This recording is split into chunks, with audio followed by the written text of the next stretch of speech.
Så er der silkesokker. Det er sådan noget, man skal have på søndag formiddag i sin seng, når man ligger og læser. Ellers så går der hul på dem. Det kan man se her. Men de er meget fine. Skal jeg måske prøve at genbruge dem. Jeg kan godt lide farven. Jeg har også et par i orange. Men silkesokker, det er lige sart nok. Jeg skal i hvert fald passe meget på dem. Jeg vil vise dig nogle andre nogen. Det var nemlig nogen, som ikke var knæsokker.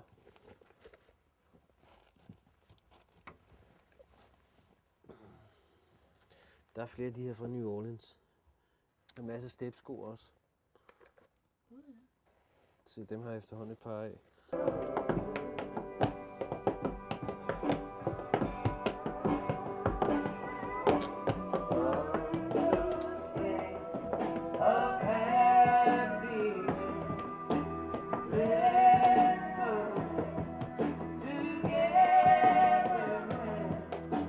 Jeg har dem her, dem forsøger jeg selv at slå mine beslag på. Du ved, normalt så er det her, de er rigtig gode. Capeccio. Der er en skrue i. Det er en meget simpel ting. Og det regner jeg med, men det køber jeg. Man køber det når sådan færdigt, ikke? De er monteret. Men så køber jeg et par salt og peber her. De er rigtig flotte. Ikke også? De er rigtig flotte, ja. Så købte jeg bare skoen, og så gik jeg ned og købte et par beslag, og så ville jeg selv sætte dem på. Det lykkedes egentlig også meget godt.